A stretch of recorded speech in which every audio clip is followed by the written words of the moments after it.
Pemain pasar valuta asing.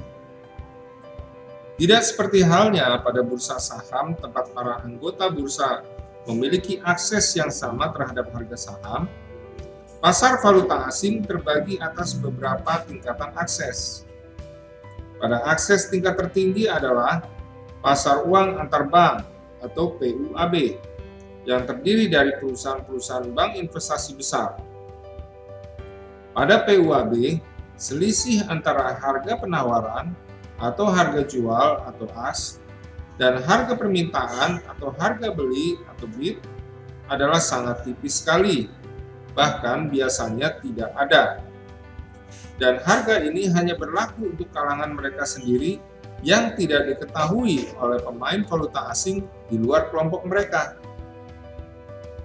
Pada akses tingkat di bawahnya, rentang selisih antara harga jual dan harga beli menjadi besar tergantung dari volume transaksi.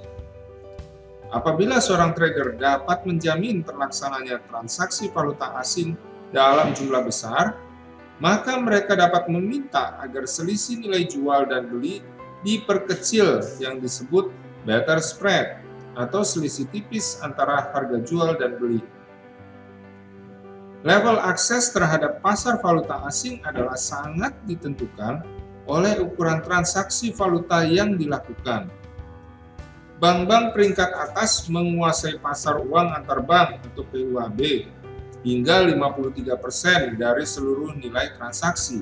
Dan setelah bank-bank peringkat atas tersebut, maka peringkat selanjutnya adalah bank-bank investasi kecil, lalu perusahaan-perusahaan multinasional besar yang membutuhkan lindung nilai atas resiko transaksi serta membayar para pegawainya di berbagai negara, hedge fund besar, dan juga para pedagang eceran yang menjadi penentu pasar valuta asing. Menurut Galati dan Melvin, dana pensiun, perusahaan asuransi, reksadana, dan investor institusi adalah merupakan pemain yang memiliki peran besar dalam pasar keuangan secara umum, dan khususnya pasar valuta asing sejak dekade 2000-an. Pasar uang antar bank atau PUAB memenuhi kebutuhan mayoritas dari perputaran uang di dunia usaha serta kebutuhan dari transaksi para spekulan setiap harinya yang dapat mencapai nilai triliunan dolar. Beberapa transaksi dilaksanakan untuk dari atas nama nasabahnya, tetapi sebagian besar adalah untuk kepentingan pemilik bank ataupun untuk kepentingan bank itu sendiri.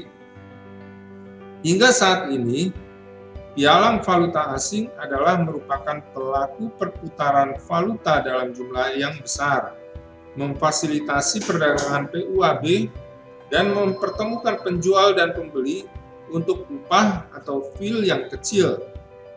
Namun saat ini, banyak bisnis valuta asing ini yang beralih kepada suatu sistem elektronis yang lebih efisien seperti misalnya EBS, sekarang dimiliki oleh ICAP, Reuters Dealing 3000 Matching atau D2, The Chicago Mercantile Exchange, Bloomberg, dan Tradebook.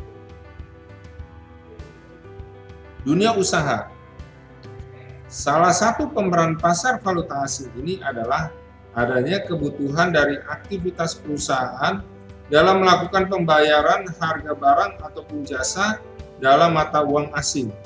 Kebutuhan valuta asing dari suatu perusahaan seringkali hanya kecil nilainya dibandingkan dengan kebutuhan dari bank dan spekulan, dan perdagangan valuta asing yang dilakukannya seringkali hanya membawa dampak yang kecil bagi nilai pasaran kurs mata uang.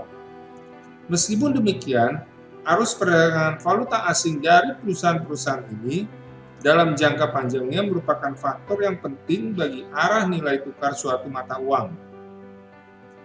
Transaksi beberapa perusahaan multinasional dapat membawa akibat yang tidak terduga sewaktu mereka menutup posisi, yaitu posisi jual maupun beli yang amat besar sekali, di mana transaksi ini tidak diketahui secara luas oleh para pemain pasar. Bank sentral. Bank sentral suatu negara memegang peran yang amat penting dalam pasar valuta asing. Bank sentral ini senantiasa berupaya untuk mengendalikan uang, inflasi, dan ataupun suku bunga. Bahkan seringkali mereka memiliki suatu target baik resmi maupun tidak resmi terhadap nilai tukar mata uang negaranya.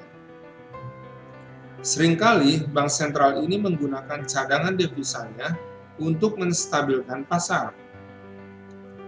Dengan ekspektasi pasar ataupun isu tentang intervensi yang dilakukan oleh bank sentral, telah cukup untuk menstabilkan kurs mata uang setempat. Tetapi intervensi yang agresif dilakukan beberapa kali dalam setiap tahunnya pada suatu negara yang kurs mata uangnya bergejolak. Berbagai sumber dana yang ada di pasaran valuta asing, apabila disatukan, dapat dengan mudah mempermainkan bank sentral, yaitu menarik atau menjual mata uang dalam jumlah yang sangat besar sekali, sehingga bank sentral tidak mampu lagi melakukan intervensi, di mana skenario ini nampak pada tahun 1992 sampai 1993, di mana mekanisme nilai tukar Eropa European Exchange Rate Mechanism atau IRM mengalami kejatuhan serta beberapa kali jatuhnya nilai tukar mata uang di Asia Tenggara. Perusahaan manajemen investasi yang mana biasanya adalah merupakan pengelola banyak sekali account atas nama nasabahnya, seperti misalnya dana pensiun dan dana sumbangan yayasan yang bertransaksi di pasar valuta asing untuk kebutuhan mata uang asing guna melakukan transaksi pembelian saham di luar negeri. Transaksi valuta asing bagi mereka adalah bukan merupakan tujuan investasi utamanya, sehingga transaksi yang dilakukannya bukan dengan tujuan spekulasi ataupun dengan tujuan memperoleh keuntungan sebesar-besarnya. Hedge fund. Hedge fund atau sebuah perusahaan investasi yang menjalankan kegiatan usaha transaksi spekulatif untuk mendapatkan keuntungan. Misalnya George Soros yang reputasinya naik disebabkan oleh kegiatan spekulasi mata uang yang dilakukannya secara agresif sejak tahun 1990. Ia mengelola dana triliunan US dollar dan masih bisa meminjam lagi triliunan US dollar, dan oleh karenanya mampu membuat intervensi yang dilakukan oleh bank sentral suatu negara untuk menjaga nilai tukar mata uangnya menjadi tidak berdaya apabila fundamental ekonomi tergantung pada belas kasihan hedge fund. Pialang valuta asing. Pialang valuta asing adalah perusahaan yang didirikan khusus untuk melakukan kegiatan jasa perantara bagi kepentingan nasabahnya di bidang pasar uang dengan memperoleh imbalan atau jasanya. Menurut CNN, sebuah pialang valuta asing memiliki volume transaksi antara 25 hingga 50 triliun US dollar per harinya, atau sekitar 2% dari keseluruhan nilai transaksi pasar valuta asing. Dan sebagaimana dilaporkan oleh situs Komisi Perdagangan Berjangka atau Community Future Trading Commission CFTC, bahwa investor pemula dengan mudah dapat menjadi sasaran penipuan dalam perdagangan valuta asing. Demikian pembahasan kita mengenai pemain pasar valuta asing. Trade by yourself and safe trading.